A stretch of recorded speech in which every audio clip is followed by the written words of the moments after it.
हाँ स्टूडेंट्स, तो हमने पढ़ाया था इलेक्ट्रोस्टैटिक पोटेंशियल। उसके बाद आप लोगों का कहना था कि सर पहले चैप्टर का एनसीईआरटी क्वेश्चन सर कब करा दीजिएगा, तो मैंने एनसीईआरटी का पहले चैप्टर का क्वेश्चन भी कराया, सेकंड चैप्टर का भी कराया, वहां तक जहां तक टॉपिक हमने पढ़ लिया था इलेक्ट्रोस्टैटिक पोटेंशियल एनर्जी।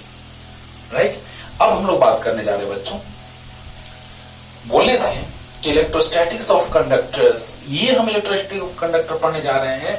लेकिन इलेक्ट्रोस्टैटिक जब डाइलेक्ट्रिक का पढ़ेंगे, पहले तो हम मेटल को रखेंगे, कंडक्टर को रखेंगे, पैरेलल कंडक्टिंग प्लेट्स जो चार्ज्ड प्लेट्स होंगे उसके बीच, तो वहां से आएगा कि कंडक्टर के अंदर इलेक्ट्रिक फील्ड इंटेंसिटी 0 होगा। ये दो पैरेलल प्लेट्स हैं, एक पॉजिटिवली चार्ज, एक नेगेटिवली चार्ज, पैरेलल प्लेट्स, उसके बीच कंडक्टर रखेंगे तो इलेक्ट्रिक फील्ड 0 आएगा। लेकिन आगे जो हम लोग कैपेसिटर पढ़ने वाले हैं उसका हम लोग स्टार्टिंग करेंगे इसके बीच में, प्लेट्स के बीच में इंसुलेटर रख करके, और which is also known as dielectric.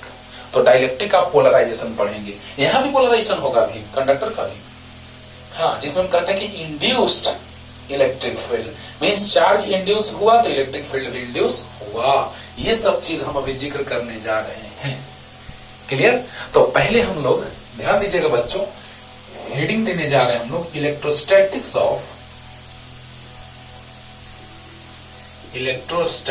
Of conductors.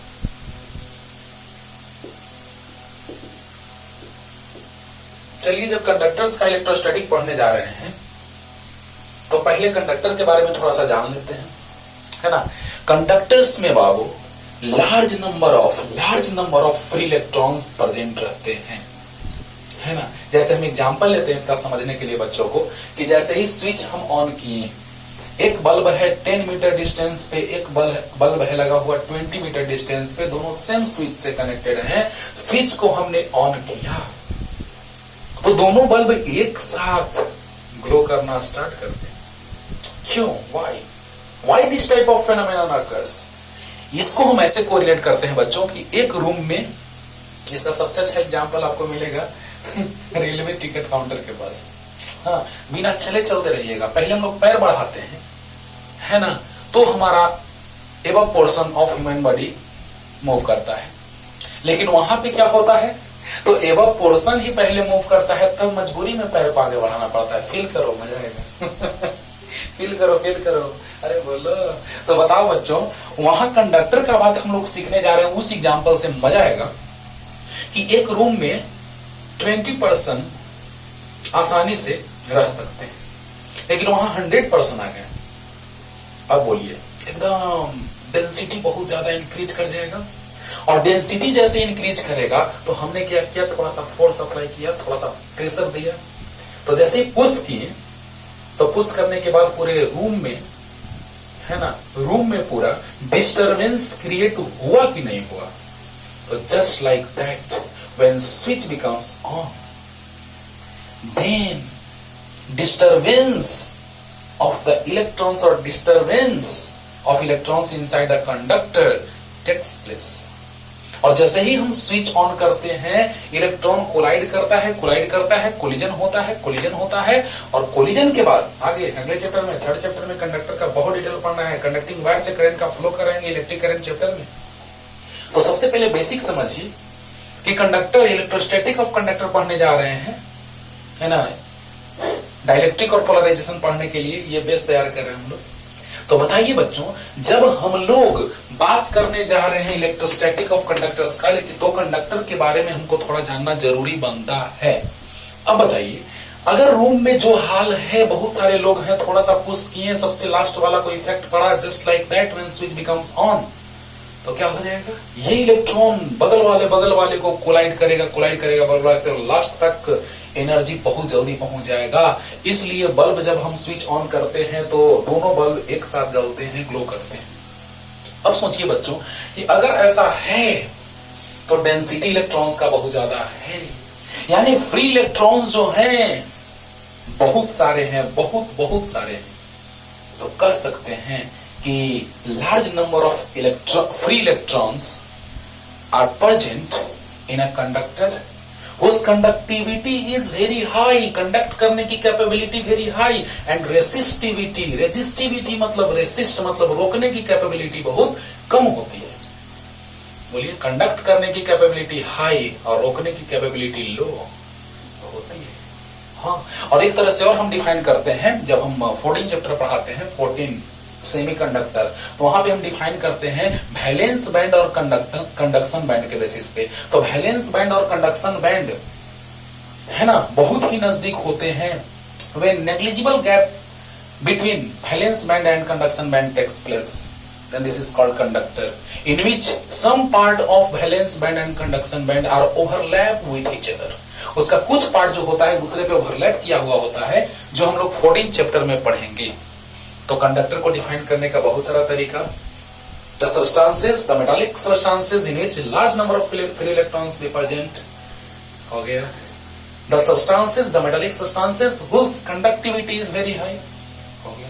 The metallic substances whose resistivity is very low, हो गया, है ना। और एक और भी तुरंत सेमीकंडक्टर वाला समझाए कि वैलेंस बैंड और कंडक्शन बैंड का कुछ पार्ट ओवरलैप किया रहता है। There is negligible energy gap between both of them, both bands like valence band and conduction band, है ना, जो 14 चैप्टर में डिफाइन करेंगे कंडक्टर को। वहां से भी क्यों कंडक्टर के बारे में आपको इतना समझा रहे हैं, क्योंकि फ्री इलेक्ट्रॉन्स के बारे में हमको जानना है। Large number of free electrons we present inside the conductor और in the conducting materials. Clear? तो लार्ज नंबर ऑफ, पहले थोड़ा लिख लेते हैं इसके बारे में, तब प्रॉपर्टी पे आते हैं, सब पॉइंट इंपॉर्टेंट पॉइंट्स पे आते हैं। Large number of free electrons are present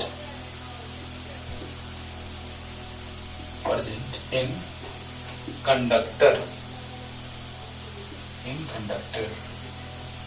देखिए बाबू, ग्रेफाइट का बात हम नहीं कर रहे हैं। ग्रेफाइट जो है नॉन मेटल है, फिर भी कंडक्टर है, वो एक्सेप्शन है ना। Basically major conductors are metallic, major conductors are metallic. तो large number of free electrons are present in conductor whose conductivity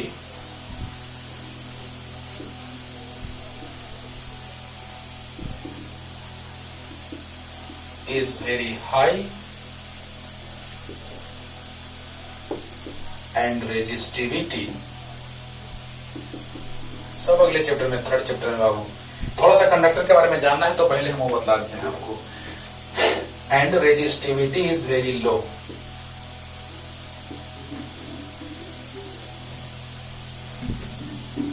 very low. तो मेटालिक सब्सटेंसेस जो होते हैं वो कंडक्टर्स होते हैं। तो बेसिकली मेटालिक कंडक्टर्स और मेटालिक सब्सटेंसेस आर कंडक्टर्स।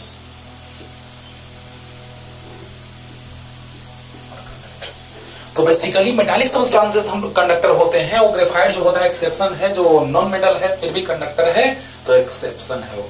हम लोग बेसिकली बात करते हैं किसके लिए, मेटालिक सब्सटेंसेस के लिए जो कंडक्टर होते हैं, लाइक सिल्वर, आयरन, कॉपर, है ना।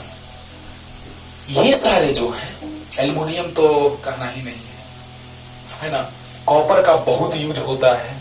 Silver is the best conductor of electricity. तो ये सारे चीजें जो हम लोग कंडक्टर के बारे में बात करेंगे, उसमें ज्यादातर मेटल होंगे, जो अगले चैप्टर में बहुत डिटेल में पढ़ेंगे। लेकिन यहां जब थोड़ा सा आ चुका है silver is the best conductor of electricity का कारण बताएंगे अगले चैप्टर में कि क्यों, है ना। तो बताइए कि large number of free electrons are present in conductor, ये तो पता है आपको। Whose conductivity is very high, हाँ, कंडक्टर के कंडक्टिविटी क्या होते हैं, बहुत हाई होते हैं। And resistivity is very low. Basically metallic substances are conductors. Clear हो गया होगा। अब देखिए some important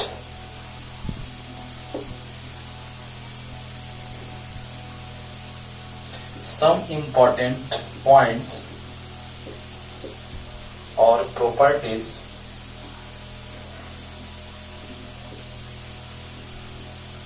of conductors. Some important points और properties of conductors. तो अब हम आते हैं उस चीज पे जो हम लोग को पहला ही प्रॉपर्टी जो है वो पहले हम पढ़ा चुके हैं कि कंडक्टर के अंदर इलेक्ट्रिक फील्ड इंटेंसिटी जो होता है वो 0 होता है, लेकिन उसको हम अलग स्टाइल में बताने जा रहे हैं, वो भी समझाएंगे और ये बताएंगे जो यहाँ पढ़ना है वास्तव में, क्योंकि हमको बेस तैयार करना है कैपेसिटर का। कैपेसिटर, हाँ, तो जल्दी हो गया क्या? एकदम क्लियर होगा। Large number of free electrons are present in a conductor whose conductivity is very high and resistivity is very low. Clear? Basically metallic substances are conductors. Exception हम बोल दिए graphite. Some important points or properties of conductors. जल्दी लिखिए। ये सब बात आपको पता है पहले से भी। जिस तरह से बहुत ज्यादा डेंसिटी है लोगों का, तो वहां पे एक लोग को प्रेस करो, एक लोग को पुश करो, तो बहुत सारे लोगों पे डिस्टर्बेंसेस क्रिएट होंगे। Just similar to that when switch becomes on.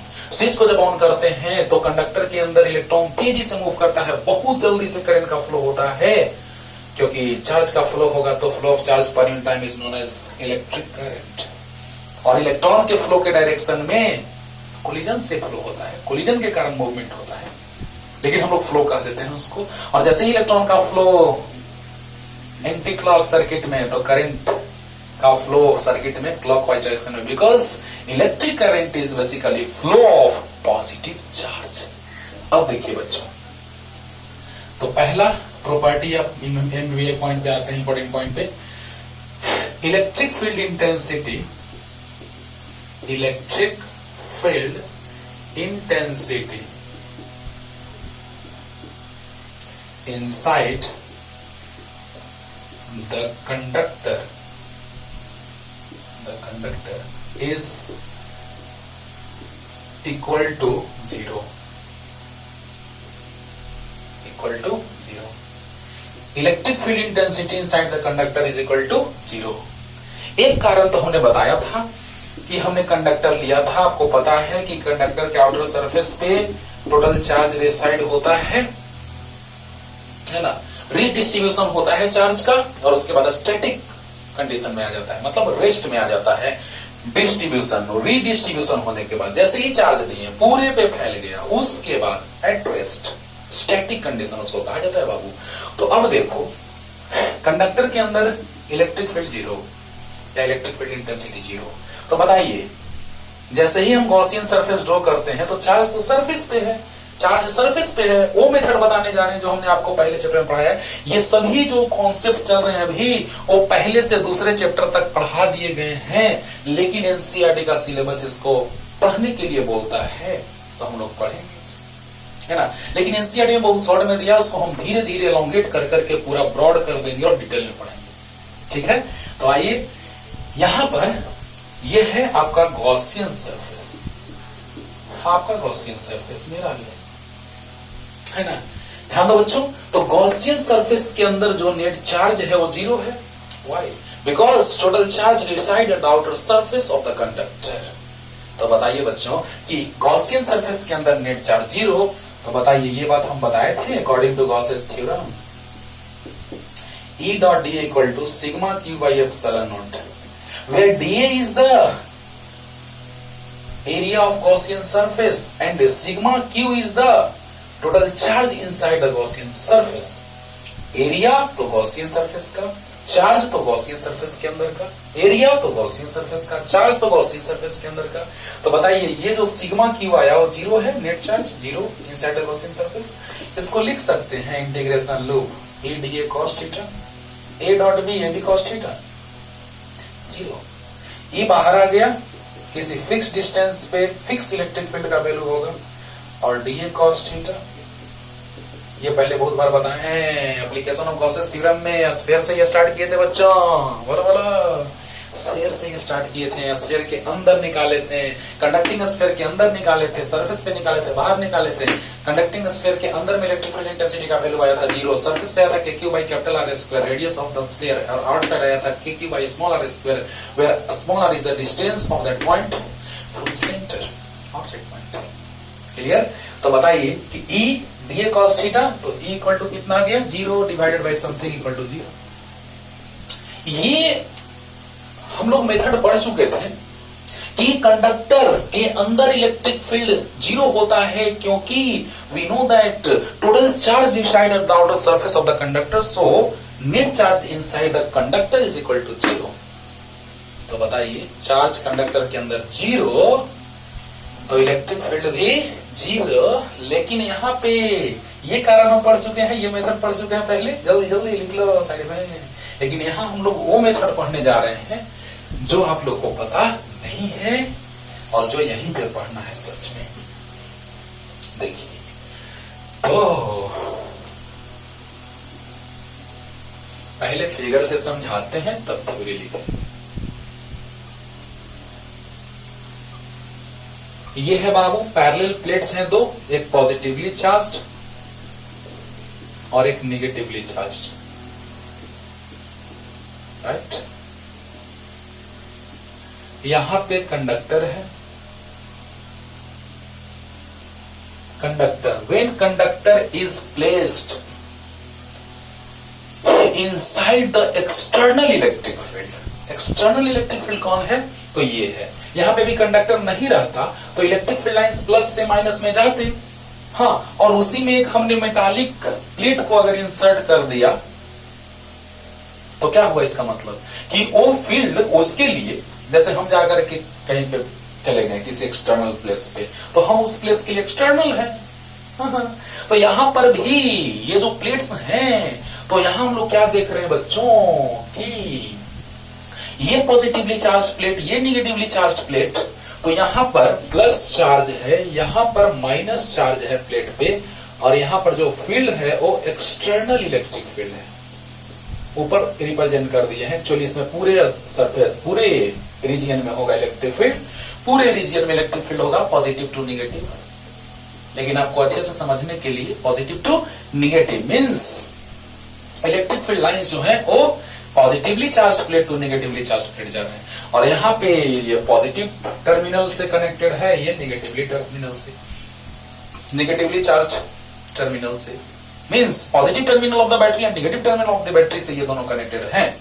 तो इसमें प्लस चार्ज, इसमें माइनस चार्ज, अंडरस्टूड।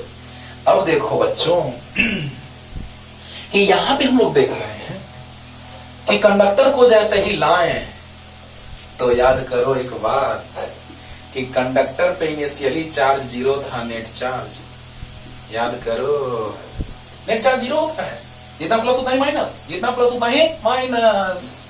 तो यहाँ पे induction, charging due to induction आपको मैंने पढ़ाया था ग्लास रेड को जब लाए थे, तो यहाँ पे प्लस था तो माइनस को अपनी ओर अट्रैक्ट कर रहा था, यानी माइनस इधर आ गया था, और प्लस को अपने से दूर भगा रहा था, रिपेल कर रहा था, यानी प्लस का डेंसिटी इधर हो गया था। याद करो, याद करो। तो बताओ बच्चों, यहाँ प्लस है तो माइनस को अपनी तरफ अट्रैक्ट करेगा और प्लस को अपने से दूर भगाएगा। Just same phenomenon occurs here. Okay, तो इसको मिटा दें। ये बताए हैं पहला चैप्टर में चार्जिंग ड्यू टू इंडक्शन पढ़ाए थे आपको, charging due to friction, charging due to induction पढ़ाया था मैंने पहले चैप्टर में। तो याद कीजिए, इलेक्ट्रॉन्स जो है वो पॉजिटिव प्लेट की ओर मूव करेंगे, इलेक्ट्रॉन्स पॉजिटिव प्लेट की ओर मूव करेंगे, मूव करते करते करते करते मूव करते करते पॉजिटिवली चार्ज्ड प्लेट की ओर आ गए। तो यहां पे माइनस क्यों, क्योंकि कंडक्टर है, same magnitude of charge is induced at the surface of conductors. Okay, तो कंडक्टर के सरफेस पे same magnitude of charge develop होगा। Why? Because this is the conductor. तो बताइए, कंडक्टर पे याद है ना, जितना प्लस उतना ही माइनस। अरे बोलो बोलो, यानी यहाँ पे प्लस है तो यहाँ माइनस आ गया, तो यहाँ पे प्लस इंड्यूस होगा। दो तरह से समझाते हैं, चुपचाप ध्यान से सुनिए बच्चों, हर तरह का कॉन्सेप्ट आपको एकदम बतला देते हैं तब छोड़ते हैं। अच्छा, एक्सटर्नल इलेक्ट्रिक फील्ड, यही कैपेसिटर है, एक पॉजिटिवली चार्ज प्लेट एक निगेटिवली चार्ज प्लेट होगा और दोनों पैरेलली रखे जाएंगे। This is the parallel plate capacitor, जो आगे हम लोग को पढ़ना है उसी का तो बैकग्राउंड तैयार कर रहे हैं, आइडिया दे रहे हैं आपको। बोलो बोलो। तो बताओ बच्चों कि जैसे ही मेटालिक कंडक्टर को हम लोग रखते हैं प्लेट्स के बीच तो electric field zero, electric field zero. कैसे समझो, बताइए, प्लस से माइनस की ओर ये पॉजिटिवली चार्ज प्लेट है, ये निगेटिवली चार्ज प्लेट है, तो electric field lines originated from positive charge and terminates to negative charge। Okay, तो यहां प्लस से निकला माइनस में गया, ये कौन सा फील्ड, एक्सटर्नल इलेक्ट्रिक फील्ड। लेकिन इंड्यूस्ड इलेक्ट्रिक फील्ड का डायरेक्शन जो होगा वो पॉजिटिव टू नेगेटिव होगा। इंड्यूस हुआ है ये मेटालिक सब्सटेंस से, ये है मेटालिक सब्सटेंस, मेटालिक सब्सटेंस। तो मेटालिक सब्सटेंस में इंडक्शन दो तरह से समझाने जा रहे हैं, ध्यान दीजिएगा। अगर यहां प्लस है तो प्लस वाला कंडक्टर के इलेक्ट्रॉन को अपनी तरफ अट्रैक्ट करेगा, यानी इलेक्ट्रॉन्स मूव करना स्टार्ट कर देगा। And this process continue till electric field intensity inside the conductor is equal to in magnitude of the electric field intensity which is external। तो बताइए, तब तक इलेक्ट्रॉन का फ्लो होगा, मूव करेगा जब तक कि इलेक्ट्रिक फील्ड दोनों का मैग्नीट्यूड इक्वल ना हो जाए। बहुत बड़ा बात है, ध्यान से समझना। तब तक इलेक्ट्रॉन आता रहेगा जब तक कि दोनों का मैग्नीट्यूड इक्वल ना हो जाए। सब कुछ बतला दे रहे हैं, फिर लिखना रहेगा बाबू, समझो। तो बताओ बच्चों कि यहां पे प्लस चार्ज, बोलो, और यहां पे माइनस चार्ज पहले से, तो इलेक्ट्रॉन मूव करना स्टार्ट हुआ, यानी फाइनली हम लोग क्या देखें कि प्लस के नजदीक इंडक्शन हुआ माइनस, और माइनस यहां तो दूर वाले सरफेस पे प्लस इंड्यूस हुआ। एक तो ये हो गया कि इलेक्ट्रॉन्स प्लस की ओर मूव करना स्टार्ट कर गए, तो प्लस के नजदीक माइनस इंड्यूस हुआ, उसके बाद प्लस इंड्यूस हुआ, और ये तो माइनस पहले से चार्ज है प्लेट में। एक तो ऐसे हुआ इंडक्शन हुआ कि प्लस के बगल में माइनस, उसके बगल में प्लस, ये तो एक बात हुआ। Initially net charge on conductor is zero, तो minus q plus q charge zero. लेकिन ऐसे देखो अब कि प्लस वाला माइनस वाला को अपनी ओर अट्रैक्ट करेगा, लेकिन प्लस वाला को रिपेल करेगा तो दूर भाग गया, या माइनस वाला प्लस वाला को अट्रैक्ट करेगा और माइनस वाला को माइनस वाला रिपेल करेगा। इस तरह से भी देखो, प्लस माइनस को अट्रैक्ट किया, प्लस को रिपेल किया, दूर है। माइनस प्लस को अट्रैक्ट किया, माइनस को रिपेल किया, तो माइनस दूर है उससे। तो इस तरह से माइनस माइनस को रिपेल किया, प्लस प्लस को रिपेल किया, माइनस को प्लस अट्रैक्ट किया, माइनस प्लस को अट्रैक्ट किया। तो इस तरह से तब तक मूव करते रहेंगे electrons. This process continue till electric field intensity inside the conductor in magnitude, means magnitude of electric field intensity inside the conductor is equal to magnitude of external electric field, but direction of both of them are opposite, so resultant is zero। क्योंकि यहां पे देखो, ये हम arrow जो दे रहे हैं बाबू, ये एरो, वो एरो है एक्सटर्नल इलेक्ट्रिक फील्ड का, तो जितना फील्ड आगे उतना ही फील्ड पीछे, रिजल्टेंट बिकम जीरो। क्लियर हो गया होगा। तो देखिए, when a conducting substance, when a conducting substance is placed, या कंडक्टर लिख सकते हैं direct, when a conductor is placed in an external electric field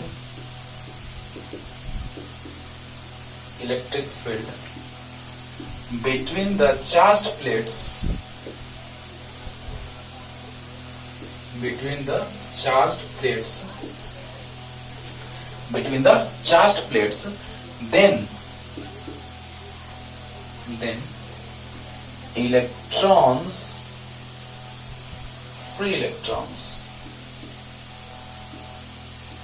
then free electrons moves towards, सब समझा रहे थे, याद हो जाएगा तुरंत, towards the positively charged, moves towards the positively charged plate, moves towards the positively charged plate, and moves towards the positively charged plate. Due to this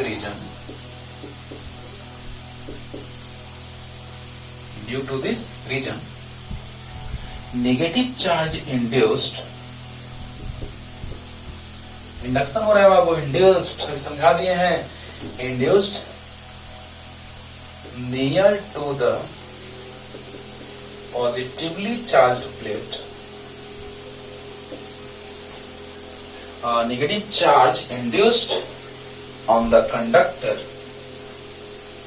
induced on the conductor,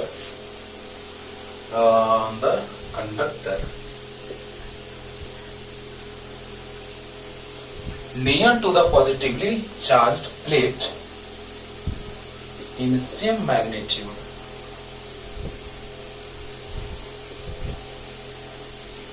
the same magnitude, and positive charge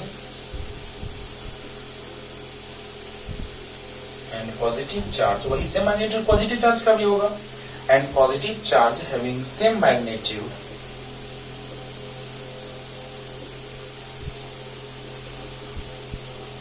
induced near to negatively charged plate. एकदम easy है, रटना नहीं है, समझ के लिखना है बाबू, रटोगे सब गड़बड़ हो जाएगा आराम से एकदम, बस थोड़ा सा और लिखेंगे बस काम खत्म हो जाएगा, है ना, एकदम टेंशन नहीं लेना है। देखो क्या लिखे हैं, देखना ध्यान से देखना क्या लिखे हैं। When a conducting substance is placed in an external electric field, when conducting substance is placed in an external electric field, मतलब external electric field मतलब क्या कि यहाँ पे पॉजिटिवली चार्ज प्लेट, यहाँ पे नेगेटिवली चार्ज प्लेट, तो कोई आ रहा है बाहर से उसके लिए एक्सटर्नल लेना है, कोई किसी को लाया जा रहा है तो उसके लिए वो एक्सटर्नल ही लेना है। तो हाँ, तो उसमें लाया गया तो इलेक्ट्रॉन मूव करने लगा। देखो electric field between the charge plates, दोनों प्लेट्स चार्ज प्लेट्स के बीच में plates, then free electrons moves towards the positively charged plate due to this reason. देखो निगेटिव चार्ज जो है, इलेक्ट्रॉन्स जो है, फ्री इलेक्ट्रॉन्स वो मूव करना स्टार्ट किया पॉजिटिवली चार्ज प्लेट की ओर, due to this reason negative charge induced on the conductor near to the positively charge plate. ये जो नेगेटिव चार्ज इंड्यूस हुआ वो पॉजिटिवली चार्ज प्लेट के नियर, जिसका मैग्नीट्यूड सेम है, और पॉजिटिव चार्ज जो डेवलप हुआ near to the negatively charge plate. Clear? ये लिखा हुआ क्या है सो सुन लो ध्यान से एक बार, कि जैसे ही हम एक्सटर्नल इलेक्ट्रिक फील्ड में हमने कंडक्टर को लाया तो पॉजिटिव के बगल में इलेक्ट्रॉन का मूवमेंट स्टार्ट हो गया, मूव करना स्टार्ट कर दिया पॉजिटिवली चार्ज प्लेट की ओर, है ना, क्योंकि negative charge external electric field के अपोजिट डायरेक्शन में मूव करेगा। ऐसे भी सोच सकते हो, negative charge external electric field के अपोजिट डायरेक्शन में मूव करेगा। बोलो बोलो, नेगेटिव चार्ज तो फील्ड के डायरेक्शन के अपोजिट और पॉजिटिव चार्ज तो फील्ड के डायरेक्शन में। ये बहुत बार बताया। अब देखिए पॉजिटिव के नजदीक नेगेटिव इंड्यूस हुआ सेम मैग्नीट्यूड में, और सेम मैग्नीट्यूड में पॉजिटिव इंड्यूस हुआ नेगेटिव के नजदीक में। ये सब समझा चुके हैं जस्ट अभी पहले ही, तो उतना लिख लिए हम लोग। चार्ज प्लेट एकदम क्लियर, इलेक्ट्रॉन्स मूव करना स्टार्ट किए, पॉजिटिव के बगल में नेगेटिव इंड्यूस हुआ, फिर उसके बाद पॉजिटिव इंड्यूस हुआ नेगेटिव के बगल में। तो देखो प्लस के कारण माइनस इंड्यूस हुआ, इस माइनस के कारण यहाँ प्लस इंड्यूस हुआ, और यहाँ नेगेटिवली चार्ज प्लेट है। सब तरह से समझा दिए। अब देखिए बच्चों, इसके बाद क्या लिखेंगे हम लोग कि this process continues till magnitude of electric field intensity inside the conductor is equal to magnitude of external electric field. बताइए दोनों का मैग्नीट्यूड इक्वल होगा तो यहां ऐसे लिख सकते हैं, E external equal to minus E internal. ऐसा क्यों? क्योंकि दोनों का मॉडुलस लेंगे तो दोनों का मैग्नीट्यूड सेम है, vector quantity, electric field intensity is a vector quantity, तो दोनों का मैग्नीट्यूड सेम है, डायरेक्शन अपोजिट है, तो क्या होगा, दोनों का मैग्नीट्यूड सेम और डायरेक्शन अपोजिट, तो क्या हो जाएगा? विद नेगेटिव साइन होगा।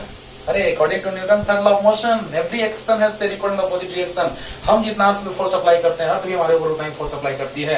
दोनों का डायरेक्शन अपोजिट है लेकिन मैग्नीट्यूड सेम है। क्लियर? तो यहां तक आइए जल्दी से। व्हेन कंडक्टिंग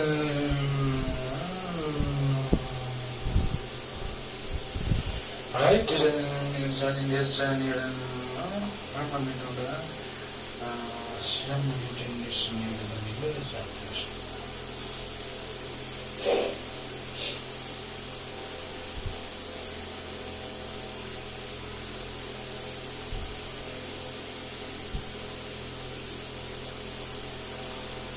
सही है? क्लियर है? चलो अब देखो बच्चों, पैरा चेंज करके थोड़ा सा बात और हम लोग लिख लेंगे।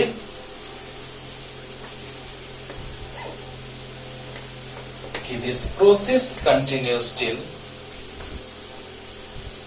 पैरा चेंज करके लिखेंगे। उसके बाद दिस प्रोसेस, एकदम आसान लगा होगा, कुछ भार नहीं है, बस सेंटेंस थोड़ा ज्यादा गया है। ये मत सोचना सेंटेंस से मतलब नहीं है सर, सोचने से मतलब है। सोच करके अपने से आप लिख दीजिएगा, है ना? तो this process continues till magnitude of, मतलब ये इलेक्ट्रॉन का मूवमेंट कब तक होगा? तब तक जब तक कि दोनों का मैग्नीट्यूड इक्वल न हो जाए। तो बताइए this process continues till magnitude of, इसको हम ईपी भी लिखते हैं बाबू, क्योंकि पोलराइज हुआ, पोल डेवलप हुआ, माइनस और प्लस यानी पोलराइजेशन हुआ। जिस पोलराइजेशन का कॉन्सेप्ट यूज करेंगे हम लोग डाइलेक्ट्रिक के लिए, यही ऐसे ही सेम रहेगा। यहाँ पे बस रहेगा क्या? इंसुलेटिंग सब्सटेंस, जिसको डाइलेक्ट्रिक कहते हैं। डाइलेक्ट्रिक स्लैब के रूप में भी जाना जाता है ना? जो कंप्लीटली फिल्ड रहेगा तो, पार्शियली भी फिल्ड रहेगा तो अलग अलग कैपेसिटेंस का डेरिवेशन आएगा कैपेसिटर के लिए। राइट? आगे पढ़ना है। तो बताइए दिस, इसी में आगे पढ़ना है। तो this process continue till magnitude of induced electric field is equal to magnitude of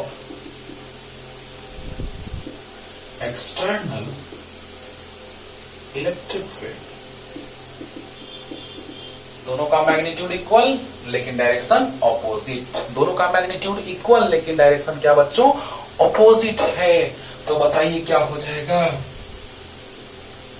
resultant, so resultant electric field inside the conductor E net equal to E external plus E internal।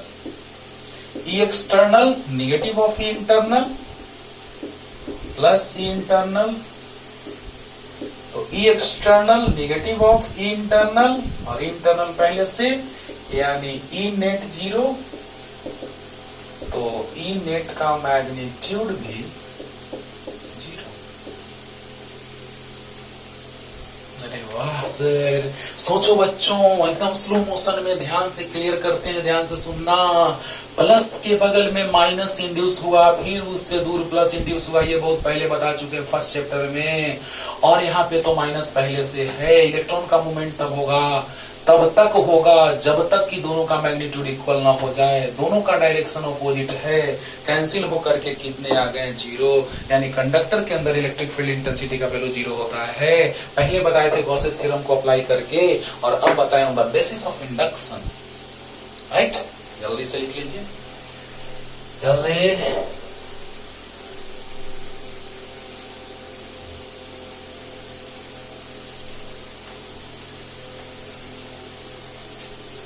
मजा आया होगा बच्चों, समझ में आ गया होगा। और इसको ध्यान में रखिएगा क्योंकि इंसुलेटर के बारे में समझाएंगे, डाइलेक्ट्रिक के बारे में इसी से हिंट मिलेगा आपको कि अरे सर वैसे ही तो है, लगभग approx similar to that one.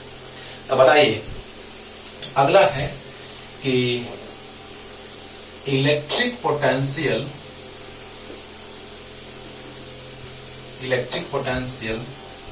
inside the conductor at every point, inside the conductor at every point is equal, and this is equal to, and this is also equal to electric potential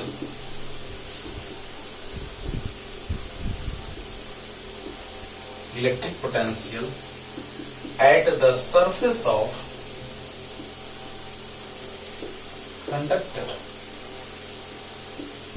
Oh, I see.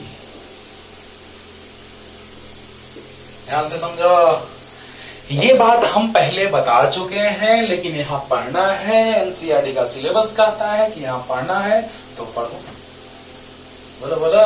तो देखो बच्चों, electric potential आपको हमने बताया था कि electric field inside the conductor is equal to 0 due to this reason. Electric potential at every point inside the conductor is equal to 0, और उसी का हेल्प लेकर के हम सरफेस पे भी निकाले थे, just approx eight the surface. याद करो, देखो कि कैसे समझा रहे हैं सब, लिखने दो। Electric field inside the conductor, electric field inside the conductor is equal to 0 due to this reason,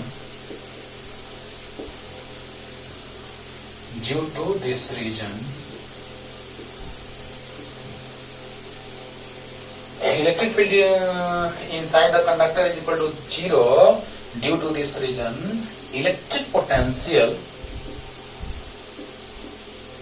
Electric potential at every point,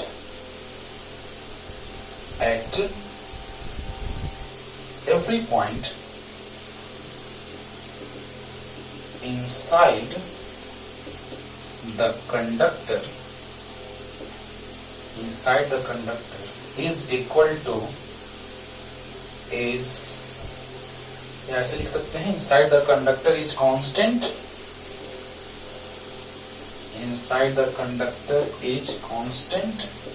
and equal. पहले तो इसका जिक्र करते हैं, अंदर की बातें करते हैं पहले, है ना। पहले अंदर की बातें कि कंडक्टर के अंदर electric field constant, electric field 0 होता है, तो इलेक्ट्रिक पोटेंशियल कांस्टेंट होता है। तो आइए स्टार्ट करते हैं ऐसे।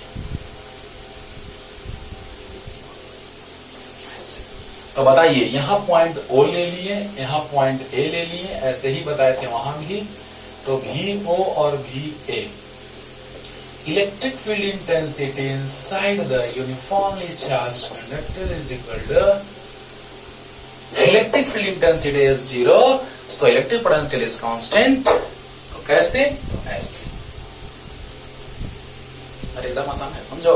ये बात हम पहले भी बताए हैं, जब कंडक्टर के अंदर इलेक्ट्रिक पोटेंशियल पढ़ाए थे। तो याद करो, याद होगा अच्छे से। अगर पढ़ रहे होंगे आप, रेगुलर वे में देख रहे होंगे लेक्चर, तो आपको अच्छे से याद होगा कि ये बात बताया गया है, राइट।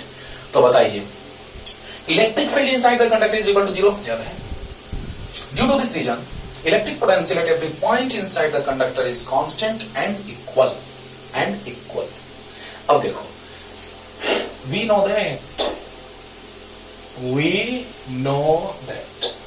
याद करो बच्चों, समझाते हैं हर तरह से आपको। इक्वल टू जानते हैं माइनस dV/dr, तो यस सर। तो dV equal to minus EdR, अरे हाँ सर, हाँ सर। तो माइनस इधर आएगा, तो EdR इक्वल टू dV। तो बताइए, दोनों साइड इंटीग्रेट कर देंगे तो माइनस EdR हो जाएगा। अब ध्यान देना बच्चों कि electric field inside the conductor 0 है। पोटेंशियल कहां से कहां तक? तो VO से लेके VA तक। पोटेंशियल कहां से कहां तक? VO से VA तक। लेकिन इलेक्ट्रिक फील्ड 0 है, तो माइनस 0 इंटू dr तो डीवी का इंटीग्रेशन भी lower limit to upper limit equal to 0, upper minus lower, तो VO इक्वल टू आ गया VA। अरे वाह सर, सच में कांस्टेंट है सर, और इक्वल भी है सर, कांस्टेंट भी है सर, इक्वल भी है सर। कांस्टेंट अगर समझना है तो चलो ऐसे समझो कि E इक्वल टू जानते थे माइनस dV बाई dr, तो yes sir. Electric field zero, तो जब जीरो है तो यानी कि कांस्टेंट का डिफरेंशिएशन जीरो होता है। लो लो लो, मत रो E जीरो है तो minus dV by dr, minus इधर आ गया तो माइनस जीरो मतलब जीरो। भी का डिफरेंशिएशन जीरो कब? जब भी कांस्टेंट होगा। क्या कांस्टेंट होगा? तो भी कांस्टेंट और इक्वल भी आ गया। अब देखिए, समझिए ध्यान से एक बार फिर से, ये क्लियर हो गया होगा। Equal to zero minus zero यानी zero, DV by D R equal to zero means भी इज कांस्टेंट, कांस्टेंट का डिफरेंशिएशन जीरो होता है, पता होगा आप लोगों को। Yes sir. Equal to minus DV by D R होता है तो डीई डी आर माइनस के साथ विथ नेगेटिव साइन, तो दोनों साइड इंटीग्रेट कर दिए। इधर इंटीग्रेशन का लिमिट लेने की जरूरत नहीं पड़ी। क्यों? क्योंकि electric field intensity inside the conductor is equal to zero. So D V का इंटीग्रेशन भी, डीएक्स का इंटीग्रेशन एक्स, तो डीवी का इंटीग्रेशन भी। बोल ना भाई। अब देखो, lower limit to upper limit. अब तुम सोचोगे सर वी और वी ए दोनों हम सर ऐसे भी ले सकते हैं limit V A V O, कोई दिक्कत नहीं है। लो यहाँ वी ए यहाँ वी ओ ले लो, देखो तो V O minus V equal to zero, तो V A equal to V O आएगा। एक ही बात है। X equal to Y, Y equal to X means both are equal. अब देखो बच्चों, अब देखो इलेक्ट्रिक फील्ड जीरो है, डीवी का इंटीग्रेशन भी lower to upper, upper limit minus lower limit याद है, equal to zero means V O equal to V A means electric field intensity अगर कंडक्टर के अंदर जीरो तो होता ही है। अगर जीरो क्या होता है तो electric potential at every point inside the conductor is equal to are equal. Electric potential at every point inside the conductor are equal and constant. चलो ये बात तो हो गया, लेकिन यही बात एक चीज और हमको जानना है कि सरफेस पर भी इलेक्ट्रिक पोटेंशियल अंदर के इक्वल होता है। उसके लिए मैं स्टाइल मारे थे, याद कीजिए। तो आइए ना स्टाइल मारते हैं जल्दी से। हो गया होगा। And electric potential eight the surface, पहला चेंज के बाद लिख देंगे जितना अभी तक नीचे थ्योरी लिखे हैं बाबू, या फिर यहां के बाद ही लिख देंगे थ्योरी। अब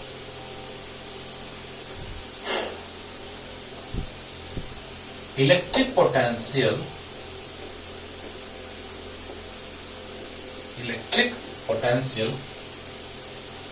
at the surface of conductor is also equal to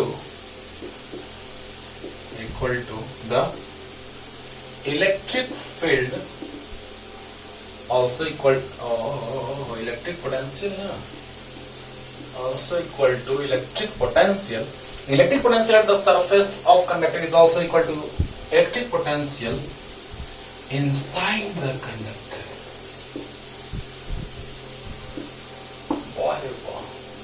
means inside में और सरफेस पर सब पूरा का पूरा जो होता है वो कांस्टेंट होता है और इक्वल होता है बच्चों। अब सोचिए कि अगर ऐसा है तो कैसे सोचें, तो ऐसे सोचो, मजा आएगा एकदम। वही रह जाएगा, थोड़ा सा चेंज करेंगे। आप लिख लिए होंगे बच्चों। तो देखिए अब हम ये पॉइंट जो है यहाँ पे ए छोड़ देते हैं, पॉइंट एक यहाँ पे मान लेते हैं बी पॉइंट, जहां पे पोटेंशियल भी है एकदम जस्ट सरफेस पे, जस्ट कांटेक्ट में। ऐसे बाबू ऐसे समझो, ये है सरफेस का इनर पोर्शन है ना, जस्ट एकदम सरफेस ही समझो, और ये है उसके ऊपर पोर्शन, आउटर सरफेस। तो बताइए ये जो आप देख रहे हैं दोनों एक ही जगह है, both are at the same position करते हैं, लेकिन ये है just below to the right hand, palm of the right hand, means above portion of the left hand is just below to the palm of the right hand।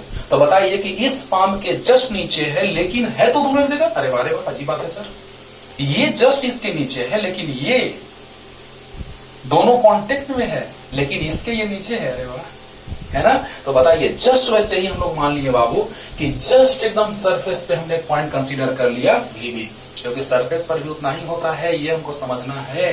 तो ई पता है, ये पता है, लिमिट कहां से कहां, ओ से बी तक ले लेंगे। अरे वाह सर, इतना आसानी से सर बताएंगे ना बाबू, सीखना है अच्छे से। तो upper limit minus lower limit means V O equal to V B, और अभी तुरंत आया था यहाँ पे वीओ इक्वल टू वीए, तो उसको इक्वेशन फर्स्ट मान लेना, जो आप मिटा दिए हैं हम अभी जस्ट हम चेंज किए, यहाँ पे था ना वीओ इक्वल टू वीए, उसको आप इक्वेशन फर्स्ट मान लीजिएगा और इसको इक्वेशन सेकंड। अब देखिए from equation 1 and 2 we get that VO equal to VA and VO equal to VB. So we can say that VO equal to VA equal to VB. And finally, it is observed that electric potential at every point inside the conductor and at the surface all are equal. Clear? तो बताइए बच्चों कि VO VA के बराबर और VO VB के बराबर, तो फाइनली बराबर, लेकिन इसको थोड़ा सा समझ लो कि जस्ट सरफेस के अंदर जस्ट स्लाइटली। तो बताइए कि इसके ये बिलो है, लेकिन दोनों सेम पोजीशन पे बाहर हुआ। सच्चो, तो बताओ बच्चों कि E equal to minus DV by D R, तो minus E D R equal to DV, DV का इंटीग्रेशन भी हो जाएगा, लोअर टू अपर लिमिट ले ली, इन ई इलेक्ट्रिक फील्ड इंटेंसिटी 0 है तो 0 इंटू समथिंग 0 आ जाएगा, तो upper minus lower equal to 0, तो वीओ इक्वल टू वीबी। तो बताइए तीनों इक्वल हुआ कि नहीं हुआ? तो इस तरह से कहते हैं कि electric potential inside the conductor and the surface of conductor are equal and constant. Okay, जल्दी उतार लो, एकदम क्लियर हो गया होगा। पानी पानी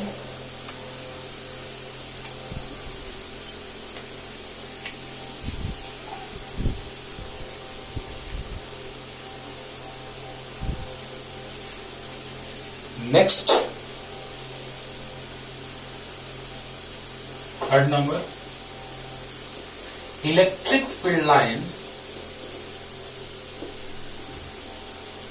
are always perpendicular to the surface of conductor या conducting surface and the surface of conductor. Electric field lines are always perpendicular to the surface of conductor. Conductor के सरफेस पे इलेक्ट्रिक फील्ड लाइंस जो होते हैं वो हमेशा perpendicular होते हैं। इसको हम 3 तरह से समझाए थे बाबू, 2 तरह से पहले समझा चुके, उसको थोड़ा सा रिमाइंड कराते हैं। उसके बाद जो आज हम बताना चाहते हैं वो, क्योंकि वो चीज बताया हुआ है तो थोड़ा हट के बताते हैं, है ना, और जो चीज यहाँ एक्चुअली पढ़ना है उस स्टाइल में बताते हैं। बोला, तो देखो बच्चों, पहला नंबर ये कि ये कंडक्टर है,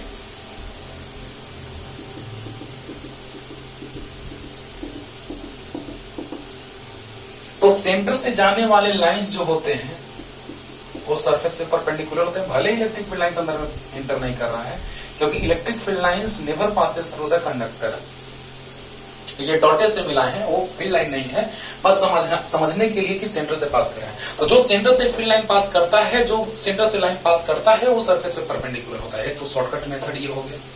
दूसरा बतलाए थे कि अगर हमने यहाँ पे चार्ज रख दो सेंटर पे तो भी पोटेंशियल यहाँ पे आएगा उतना ही, और अगर इस पे सरफेस पे चार्ज है तो भी पोटेंशियल आएगा उतना ही, क्योंकि आपको पता है कि अगर इस पे चार्ज रहता है तो वह पॉइंट चार्ज के जैसा बिहेव करता है। देखो पॉइंट चार्ज के जैसा बिहेव कैसे करता है।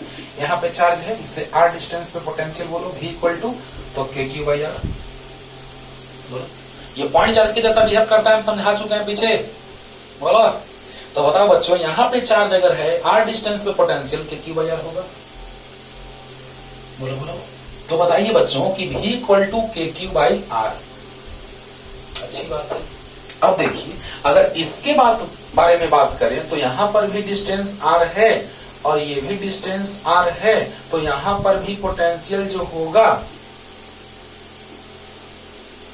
वो उतना ही होता है सरफेस पर। अगर कंडक्टर पे चार्ज है Q, तो सरफेस पे पोटेंशियल यहाँ पॉइंट A है, यहाँ पॉइंट B है, तो सरफेस पे पोटेंशियल जो होगा VA इक्वल टू वो KQ/R होगा, और VB भी होगा वो KQ/R होगा। बोलो बोलो, यानी VA और VB क्या होंगे? इक्वल। पहले बताए हैं जो बात, उसको थोड़ा सा हम आपको याद दिलाते हैं, तब यहाँ पे जो हम लोग को जिस स्टाइल में पढ़ना है वहां पे भी आते हैं। बोलो बोलो। तो ध्यान दो बच्चों कि यहाँ पर अगर सरफेस के कंडक्टर जो है उसके सरफेस पे पोटेंशियल का बात किया जाए तो KQ/R यानी पोटेंशियल होता है KQ/R और पोटेंशियल KQ/R दोनों इक्वल। और जब दोनों इक्वल हैं तो याद है इक्वी पोटेंशियल सरफेस के एक पॉइंट से दूसरे पॉइंट तक चार्ज को ले जाने में वर्क 0 करना पड़ता था। चलो देख, हम जिस चार्ज मान लिए Q, उसको हम A से B तक ला रहे हैं, तो बताइए प्लस पे प्लस वाला क्या करेगा? फोर्स लगाएगा। अब बताइए work done equal to work done AB, याद है Q into VB minus VA, final potential minus initial potential. पहले चैप्टर में मैंने आपको बतलाया है VB minus VA equal to WAB by Q, याद करो। A से B तक लाने में वर्क, A से B तक लाने में वर्क, तो VB minus VA equal to WAB by Q, VB minus VA equal to WAB by Q बतलाया गया है। तो देखो बाबू Q से मल्टीप्लाई हुआ वही आया। तो बताओ यहाँ पर Q, VB भी उतना ही है, VA भी उतना ही है, R यानी कट के 0, यानी वर्क डन 0। बोलो बोलो, वर्क 0। अब देखो बाबू, अब यही से आ जाएगा कि सरफेस पे परपेंडिकुलर होता है। देखो यहाँ पे चार्ज है, यहाँ पे Q, चलो यहाँ रिप्रेजेंट कर देते हैं Q को, रेडियस को। यहाँ A से B तक ला रहे, अंदर नहीं है चार्ज यार, बाहर है। यहाँ पे एंगल थीटा, चलो मान लेते हैं थीटा। अब बताइए कि वर्क डन इक्वल टू आपको पता है force F into delta x, force into displacement DX delta x, S कुछ भी लिखो बच्चों। A से B तक डिस्प्लेसमेंट हमने डेल्टा एक्स मान लिया, क्या? A से B तक का डिस्प्लेसमेंट डेल्टा एक्स मान लिया। वर्क डन अभी 0 आया है, F इक्वल टू QE होता है डॉट डेल्टा एक्स। Q नीचे आएगा, 0 बाई Q इक्वल टू 0, यानी E dot delta x equal to 0। अब बताइए दो वेक्टर्स का स्केलर प्रोडक्ट 0 कब आता है? A dot B, A vector dot B vector equal to AB cos theta, A dot B, ये 0 कब आएगा? जब थीटा 90 डिग्री होगा। cos 90 इक्वल टू 0, यानी कि जब दोनों परपेंडिकुलर होते हैं। बहुत बार बोले हैं स्टार्टिंग से, जब कोरोना के प्रभाव के कारण ये चल रहा है बाबू, है ना, लेकिन स्टार्टिंग से जब वीडियो अपलोड किया जाएगा तो वेक्टर का भी अपलोड किया जाएगा, जिसमें आपको बताया जाएगा कि वेक्टर्स के स्केलर प्रोडक्ट जो होते हैं वो 0 कब होते हैं? जब उनके बीच का एंगल 90 डिग्री होता है। When two vectors are perpendicular to each other, then their scalar product is equal to 0. तो स्केलर प्रोडक्ट अगर 0 है, cos 90 0, यानी कि E is perpendicular to delta X. हर तरह से सीखो मेरे भाई, हर तरह से सीखो, तोड़ देते हैं हम। तो बताओ A से B तक ले जाने में वर्क अभी तुरंत आ गया, VA VB इक्वल है तो कट के 0। और वर्क डन हम और जानते हैं, force into displacement F dot delta x, F equal to QE E dot delta x, यानी E और डेल्टा एक्स एक दूसरे के परपेंडिकुलर, यानी डिस्प्लेसमेंट सरफेस पे हो रहा है और इलेक्ट्रिक फील्ड इधर है, दोनों के बीच का एंगल 90 डिग्री, मतलब कि सरफेस के परपेंडिकुलर। अरे बोलो, डिस्प्लेसमेंट A से B तक सरफेस पे हो रहा है और इलेक्ट्रिक फील्ड लाइंस इधर है और दोनों के बीच का एंगल अगर 90 डिग्री है, यानी कि electric field lines are normal to the conductor और कंडक्टिंग सरफेस। क्लियर हो गया होगा? तो ये तरीका हम पहले बता चुके हैं, थोड़ा सा आपको रिमाइंड करा दिए। और अब आते हैं जो यहाँ पे हकीकत में यहाँ वाले स्टाइल में पढ़ना है, मतलब सेकंड मेथड कर सकते हैं जल्दी। ये ऐसे ही आप पहले पढ़े होंगे, याद होगा।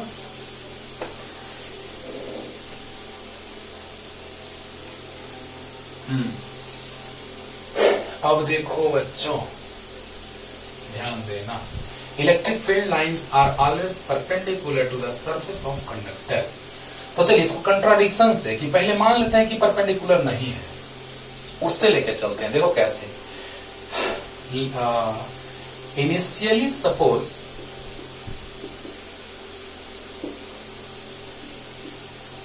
initially suppose electric field is not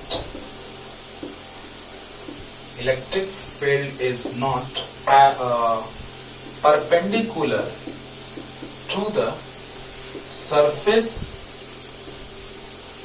of conductor, then its two components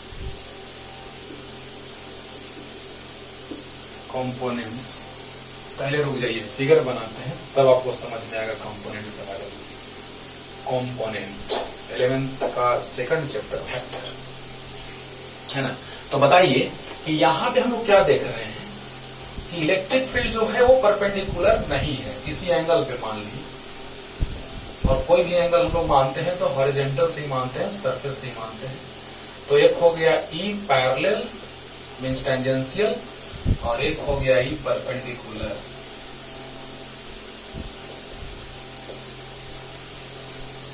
और ये एंगल है थीटा, समझना बच्चों।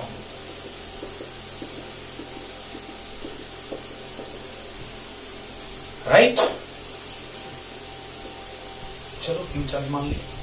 तो बताइए इनिशियली सबसे पहले हम लोग मान लिए, हम लोग कंट्राडिक्शन से चल रहे हैं, मतलब हम मान लिए कि इलेक्ट्रिक फील्ड परपेंडिकुलर नहीं है, लेकिन कुछ ऐसा सिचुएशन आएगा कि इलेक्ट्रिक फील्ड को परपेंडिकुलर होना ही पड़ेगा। राइट, तो देखा जाए initially suppose electric field is not perpendicular to the surface of conductor, then it's two components are E parallel equal to magnitude of E, or E parallel mod equal to E mod cos theta, and E perpendicular equal to E sin theta, या E vector का mod मतलब वही जाएगा sin theta। Two components are इतना एंड इतना,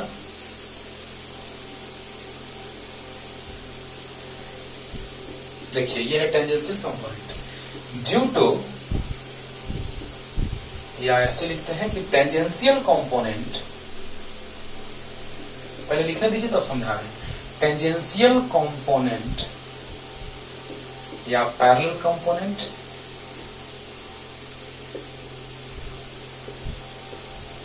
tangential component और parallel component E parallel mod equal to E cos theta want to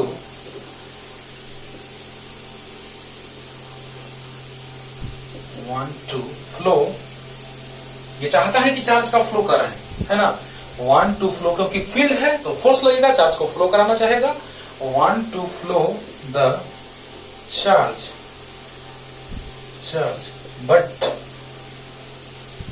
but we know that when charge is given to the charge is given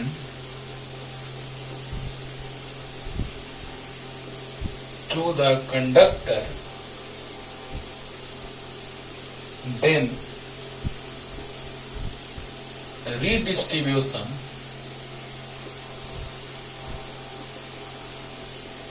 सब समझा रहे, तुरंत याद हो जाएगा। redistribution of charge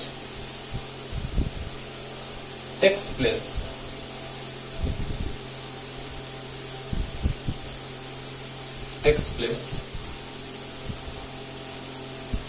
at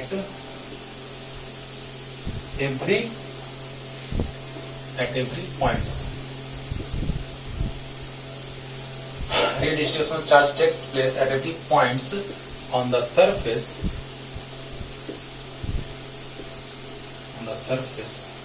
and they are at rest in static condition। ये कह रहा है कि चार्ज फ्लो करना चाहिए, जबकि रीडिस्ट्रीब्यूशन होता है चार्ज का तो स्टैटिक कंडीशन में रेस्ट में रहता है। सो ई पैरेलल बिकम्स जीरो। तो ई पैरेलल जीरो मतलब ई वेक्टर का मोड cos थीटा जीरो, यानी कि cos थीटा इक्वल टू ई, कुछ तो मैग्नीट्यूड रहा होगा इलेक्ट्रिक फील्ड का, तो वो तो जीरो नहीं होगा, इसको जीरो होना पड़ेगा। ई बाय जीरो बाई मतलब जीरो, और cos थीटा जीरो कब होता है तो cos 90 डिग्री पे, यानी theta is equal to 90 degree. और लास्ट में एक लाइन लिखेंगे, so electric field lines are perpendicular to the surface of conductor. Last में लिख देंगे हम लोग, अच्छा इलेक्ट्रिक फील्ड लाइन सो करके ही चीज लिख देंगे। देखो देखो मजा आएगा बच्चों, ध्यान से सुनना, मार देंगे फेक, नहीं सुनोगे तो। इलेक्ट्रिक फील्ड मान लिए कि सरफेस पर परपेंडिकुलर नहीं है, इलेक्ट्रिक फील्ड कंडक्टर के सरफेस पे परपेंडिकुलर नहीं है, ऐसा हमने मान लिया, लेकिन ये हमने गलत माना है, उसको प्रूव करने जा रहे हैं। बोलो। तो बताओ, अगर इलेक्ट्रिक फील्ड लाइंस अगर सरफेस पे परपेंडिकुलर नहीं होंगे, उसके दो कंपोनेंट होंगे, जिधर एंगल उधर कॉस और उसके परपेंडिकुलर साइन। ध्यान से सुनना, एक बार में क्लियर कर देते हैं बच्चों कि अगर इलेक्ट्रिक फील्ड लाइंस का बात किया जाए तो अगर परपेंडिकुलर नहीं है, हमेशा परपेंडिकुलर होता है, बस होता है, लेकिन हमने मान लिया कि परपेंडिकुलर नहीं है, ऐसा बहुत चिल्ला के कह रहा है, हल्ला करके लोग कह रहा है नहीं है, लेकिन ऐसा गलत है ना? तो बताइए कि ये इलेक्ट्रिक फील्ड जो है उसके दो कंपोनेंट, जिधर एंगल उधर पैरेलल टेंजेंशियल कंपोनेंट, तो जिधर एंगल उधर कॉस और उसके परपेंडिकुलर साइन। बोलिए, तो ये कंपोनेंट कह रहा है कि हम तो फील्ड हैं, तो हम तो चार्ज को फ्लो कराएंगे, क्योंकि हम फील्ड हैं तो हम फोर्स लगाएंगे। लेकिन पता चला कि बेचारा असफल रह गया, फेल्योर हो गया। क्यों? क्योंकि जब चार्ज दिया जाता है कंडक्टर पर तो उसका रीडिस्ट्रीब्यूशन हो जाता है at every point on the surface. Due to this reason they are at rest in a static condition.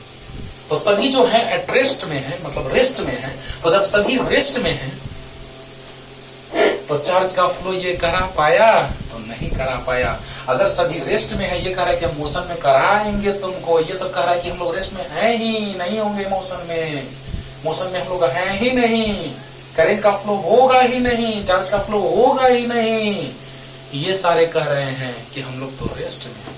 और जब रेस्ट में है तो तुम बेकार हो, यानी तुम नहीं हो, ये मानना गलत है कि तुम हो, यानी कि तुम नहीं हो यानी तुम जीरो हो। और जब इसको जीरो करेंगे पैरेलल वाला कंपोनेंट, जिधर एंगल उधर कॉस, तो ये जीरो, तो बताइए इलेक्ट्रिक फील्ड तो कुछ होगा, सरफेस कंडक्टर के सरफेस पे इलेक्ट्रिक फील्ड तो कुछ होगा KQ by capital R square. अरे बोलो, तो बताइए ये तो कुछ है, यानी जीरो बाई ये नीचे नहीं जाएगा, क्योंकि इलेक्ट्रिक फील्ड जीरो नहीं है। अगर देखो, अगर कॉस थीटा नीचे चला जाएगा तो इलेक्ट्रिक फील्ड जीरो हो जाएगा, जो कि गलत है, यानी ये नीचे आ गया तो कॉस जीरो यानी कॉस 90, कॉस थीटा जीरो यानी कॉस 90 जीरो होता है, तो थीटा इक्वल टू कितना 90 degree. What you want to say, क्या करना चाहते हो बोला? अरे सोचो, ध्यान देना कि initially suppose electric field is not perpendicular to the surface. शुरू में हम लोग मान लिए कि कंडक्टर के सरफेस पे इलेक्ट्रिक फील्ड परपेंडिकुलर नहीं है, लेकिन देखो क्या दिक्कत आएगा, to the surface of conductor, then its two components are E parallel cos theta and E perpendicular E sin theta.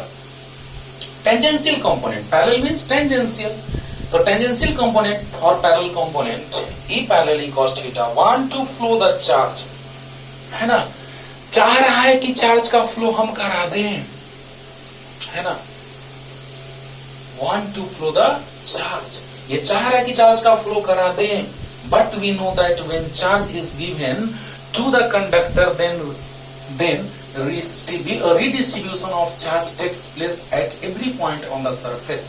सोचो, अगर ये फ्लो कराना चाह रहा है, लेकिन हम लोग को पता है कि चार्ज देते हैं कंडक्टर पे तो उसका रीडिस्ट्रीब्यूशन हो जाता है, और जब रीडिस्ट्रीब्यूशन हो जाता है तो उसके बाद चार्ज रेस्ट में आ जाता है इन स्टैटिक कंडीशन। और स्टैटिक कंडीशन में जब रेस्ट में आ गया तो बताइए कि कह रहा है कि हम लोग रेस्ट में है, वो कह रहा है कि तुम लोग को हम मूव करा रहे हैं, यानी वो गलत बात है। वो मूव करा रहा है, फील्ड होगा तो फोर्स होगा, फोर्स होगा तो मूव कराएगा। हाँ, लेकिन मूव नहीं करा पा रहा है, यानी वो जरूर गलत, उसकी गलत फहमी है, वो गलत सोच रहा है। यानी ई पैरेलल इक्वल टू 0, वो 0 होगा। क्यों? क्योंकि मूव नहीं करा रहा है, सभी रेस्ट में है।